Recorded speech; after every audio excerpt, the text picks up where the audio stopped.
フロントタイヤですごいなんかこう引きずってる感じがしますね。フロントタイヤで走ってる感じがしますね、すごい。ああ、やばい。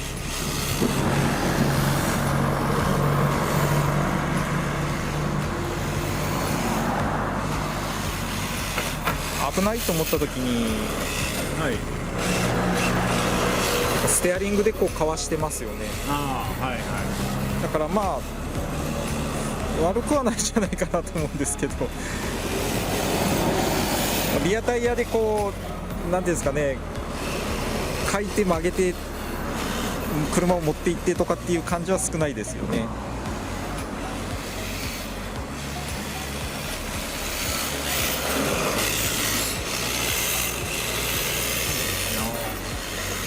こういうとこでも今のところでもフロントタイヤがこうちゃんと打が効くからい。はいは危ないと思った時に頭がこう向きは変えて逃がせるというか、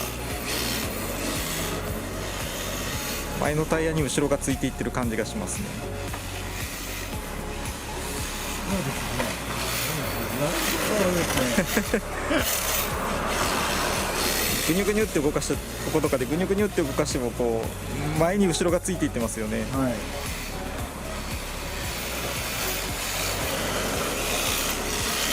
その後後ろのタイヤでこうぐーっと曲げたいけど後ろのタイヤのグリップがない状態はい。だからまた結局立ち上がりもフロントタイヤでこう持っていってる感じがしますよね。アクセルじゃなくてほらステアリング操作でそうですね。ここに行きたいっていう操作であでそれに後ろのタイヤがついてきてる感じですよね。あ、いいですね。踏んでこうぐーっと曲げてきてる感じじゃなくてですね、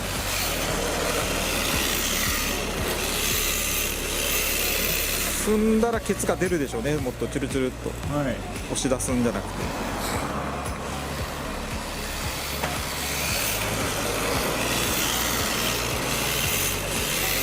ずっとこう前のめりになってるというか、後ろに風を回しても前が後ろに乗っかっていかない。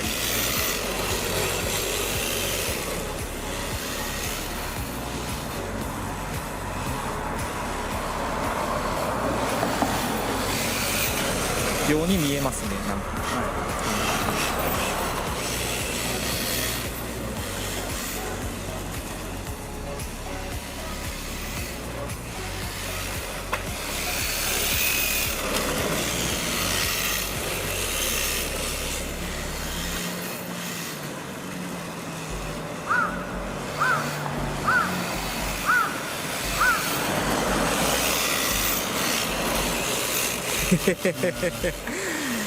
ですよね。前のタイヤに後ろがついていってる感じになってますよね。そうですね。これしっかりアクセル入れてあげて後ろになんていうんですか、前をこうすくい上げるというか、そういうアクセル操作に持っていけるといいんでしょうけど、すくい上げるすくい上げろすくい上げろすくい上げろ、前が落ちてこないようにすくい上げろ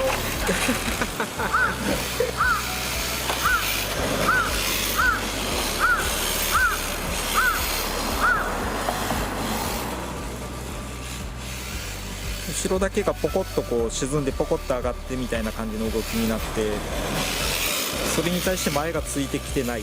はい。だから操作でそれをついていくような方法ができれば姿勢は作れるんですけど、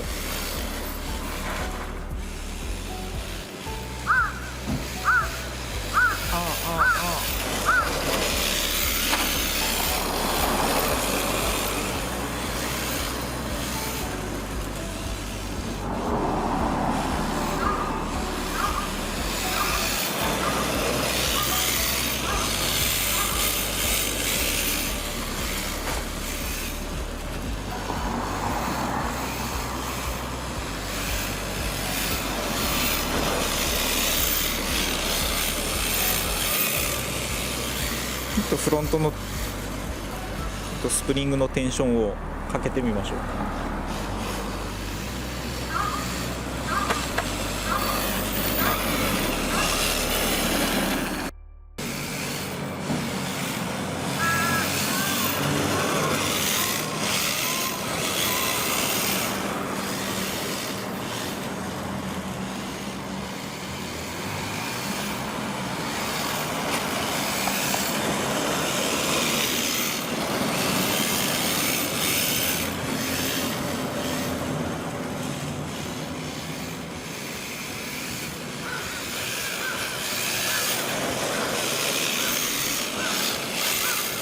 後ろのタイヤで曲げていって立ち上がっていく感じになってません？乗ってますね。って分かります？いやもうなんかすごいですね。いや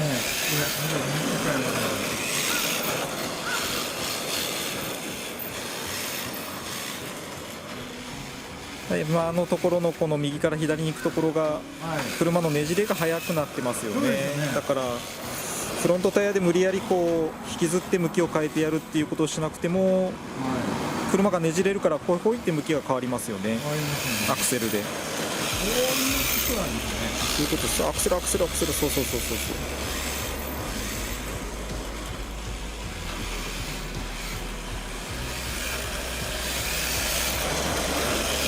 う。なんかさっきよりリアタイヤで走ってるような感じになってきましたよ。乗ってますね。どうですか、走らせる感じは。はい。いや全然違う。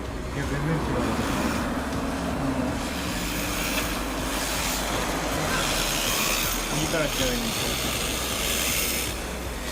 た時に。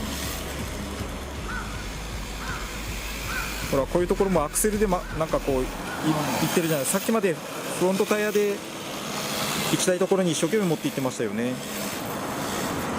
そうですね。アクセルは入れたりしてやるだけでできる。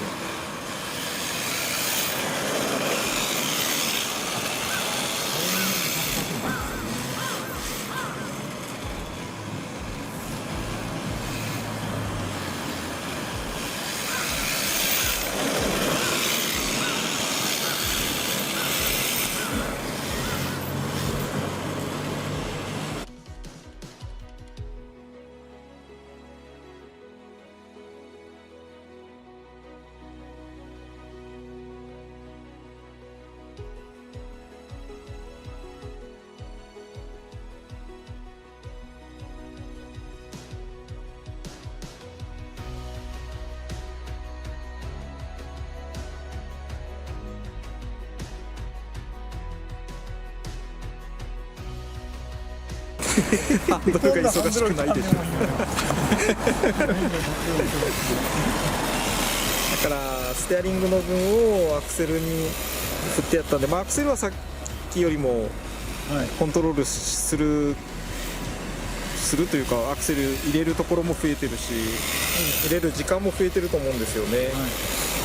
ただ抜くところをちゃんと遠心力を考えてやって抜いてやれば向きが変わってくれるので、その分ハンドルは、さっきよりも忙しくないから、忙しくないですね。その分フロントタイヤに余裕があるわけですよね。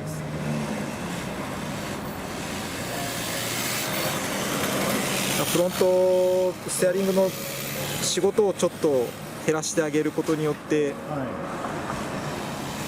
は仕事を振り分けてやるっていうんですかね、アクセルの方に。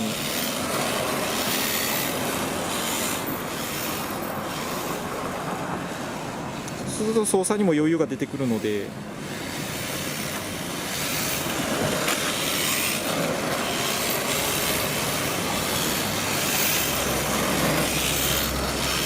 さっきよりも後ろのタイヤが感じれると思いますけどね。い。そうですね。そうですよね。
らアクセルで立ち上がってますよ。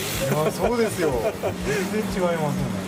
いやこのハンマーってこんなに車を変えちゃうんです。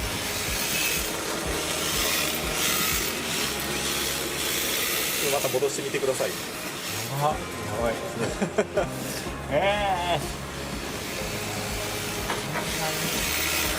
違いが感じれるんだったらこれを徹底的にちょっと、そうですね。やってみると何か見えるものがあるかもしれないですよね。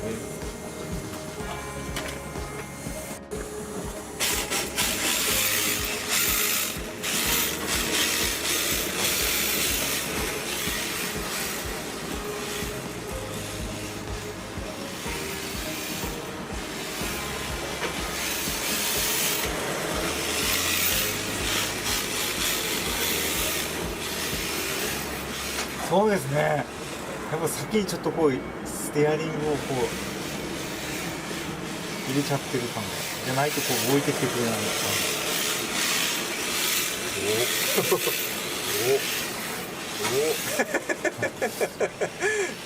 さすがですね。わかるんですね、違いが。いや、そう言われた後だからちょっとこうやっぱり意識してるから感じられるけど、そうですね、だからまた次来てたらあらってそうそう、なるから、まあ、今日はこれをしっかり次来ても違いが分かる目になっとくようにですね。だ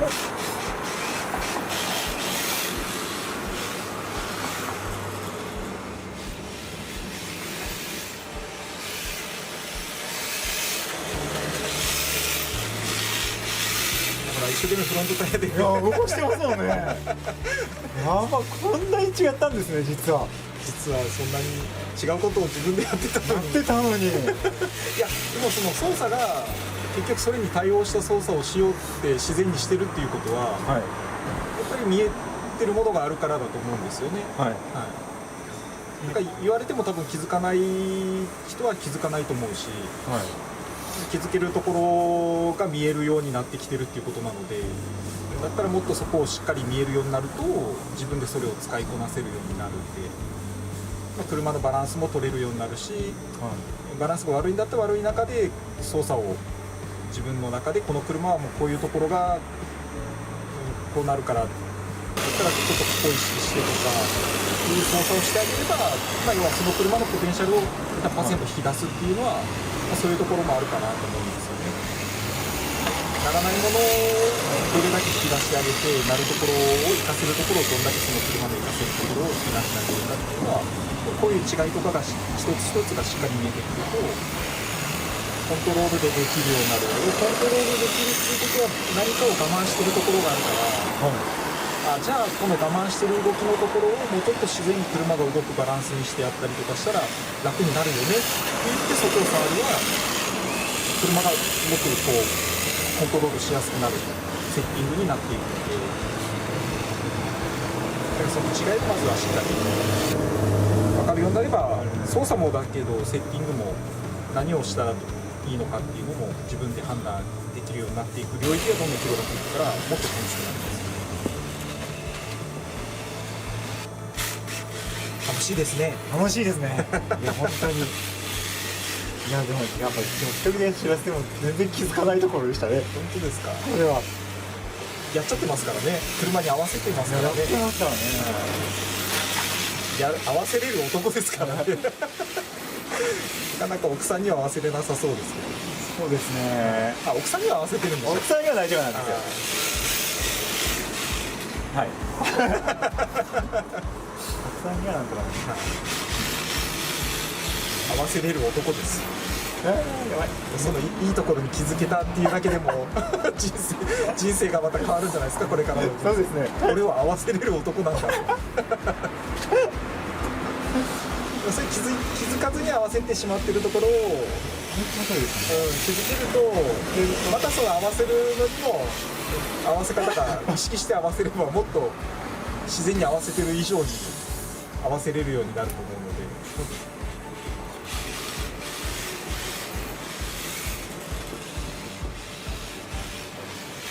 ここまでステアリングの動かし方が違うかもね。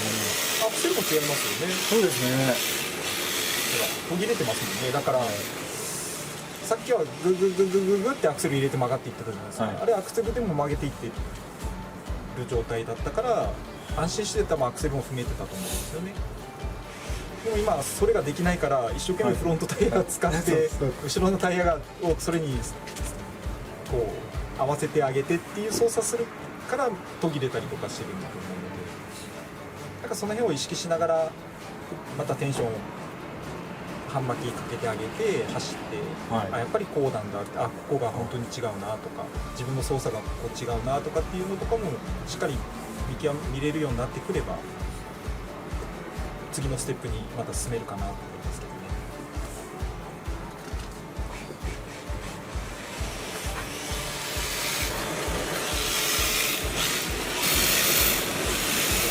アクセルで行きたいところに行ってないですもんね。行かないですもんねだからハンドルを一生懸命してますよね。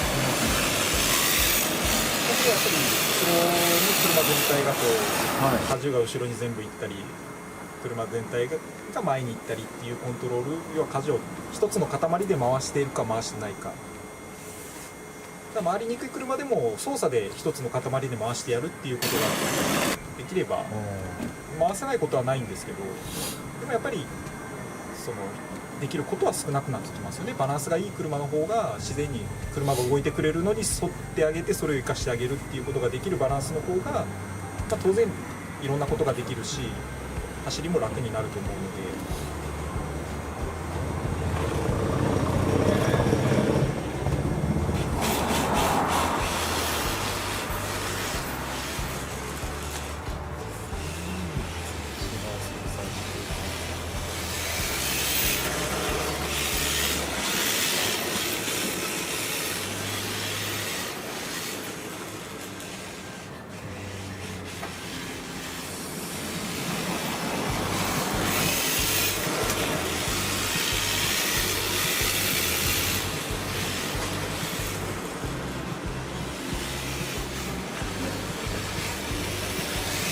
ステアリングしないと当たるでしょ。当たりますねいやなんか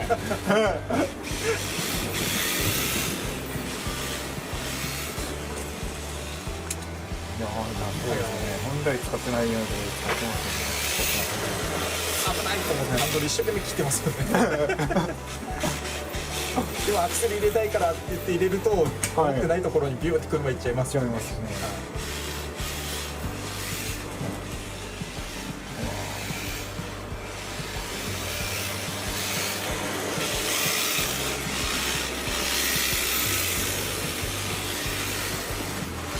ちょっとまたフロントを半巻きテンションかけてみて走ってみてここにこんな一つの塊で荷重を回す感じですね。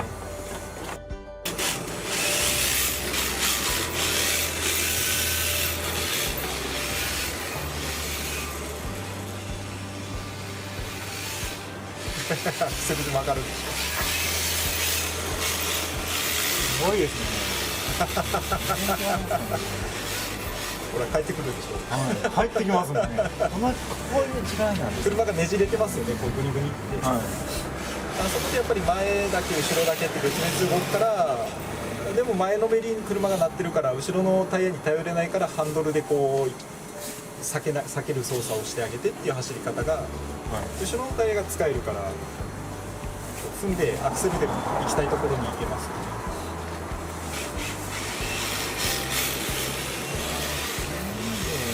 そうですもんね。もう明らかに動きさえ違って見えてきてますね。違いの分かる男になってきました。さすがですね。いやいや、そこに注意点をこう持ってきてもらってるから今は。いや合わせれる男ですから知らないうちに知らないうちに一生懸命合わせてるのに、自分では気づいてなくてストレスがどんどん溜まっていってある時爆発するタイプでしょ。いやそうですよ。いやそうなんですけど、本当にそうなんですよ。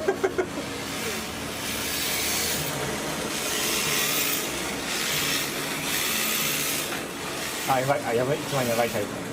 それは違う。やばいタイプ。やばいタイプ。やばいタイプ。いやいや、やばくないですよ。人に合わせれるって素敵なことだと思いますよ。ただそれをこうちゃんと分かって合わせていけるようになれば、はい、ストレスもそんなにたまらなくなるんじゃないかな。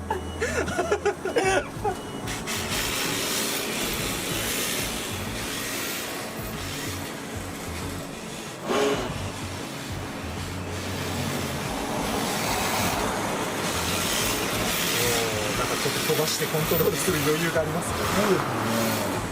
ね。さっきまでよりも見えるようになってるからちょっとなんか余裕がありますよね、はい、最初は違うぐらいだったじゃないですか。今何回かテンション抜いて入れて抜いて入れてってしてる間にそう違いがどんどん分かってきてるから、はい、あ、そっか、このバランスだったらここでこういう余裕があるからこういうことをしてみようっていう余裕が出てくるんですよね。だからまあ面倒くさいけどなんかこう気づきそうだなって言った時にはそこをちょっと重点的にやってみると余裕が出てくるので、その中でまた見えてくるものって広がる可能性があるからですね。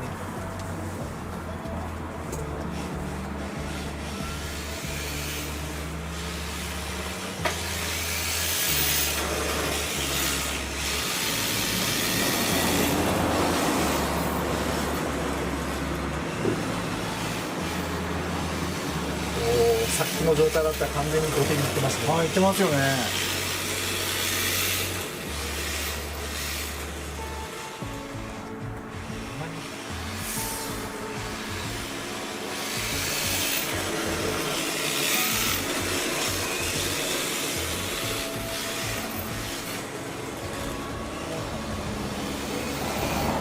かっこつけろ、かっこつけろ、かっこつけろ、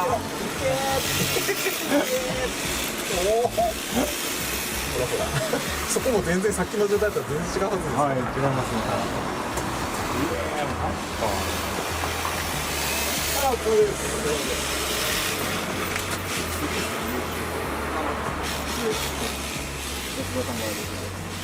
毎日1000回、2000回。やりたくてやってるわけです。変な人がいっぱい来るんで、動画で撮って残しといてあげないと、すぐ忘れちゃうんですよ。ですよね。忘れますね。はい。だから仕方なく忘れないように思い返しを。そう同じことをですね、何回も言わないとね。ビデオ残しとくと自分で見られるじゃないですか。そうすると300回ぐらい言わないといけないって言ってたけど、150回ぐらいで済むようになるんですよね。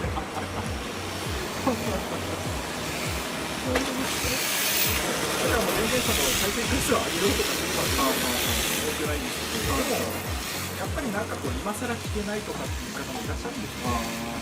やっぱり人がやってるのを見て、そうだっていう人とか、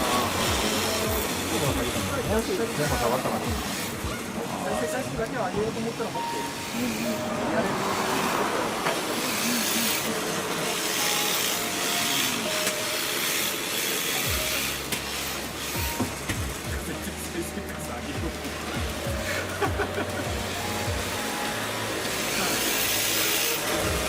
結構あれですよね、YouTube 自体も今から例えば何か始めたい人とか知りたいことがある、全然そのジャンルを知らないとか、そういう人のために機会がめちゃくちゃ増えてるんで、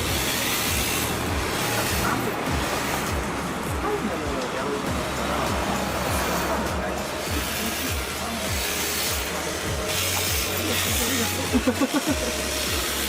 分かんないですよ。今日やってるのを、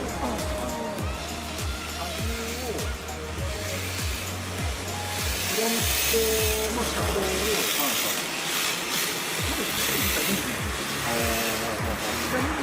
下げた時と、金貨2で上げた時で、車の属性がどう変わるかっていうのをやってます。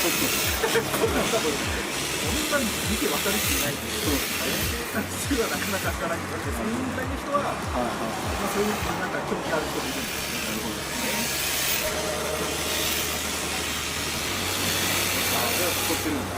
そう。ただ垂れながら。だけど今はなんていう分分からない人が見たらもうこうしていたら分かるんですけど、そういう人は自分の会社が決めた形があるじゃないですか。どういう時にどういう効果をしてそのぐらいの感覚で聞いてるとか、そうですね、いろいろ時の感覚でこんななってたんだこれって他の人が見ても話を聞かす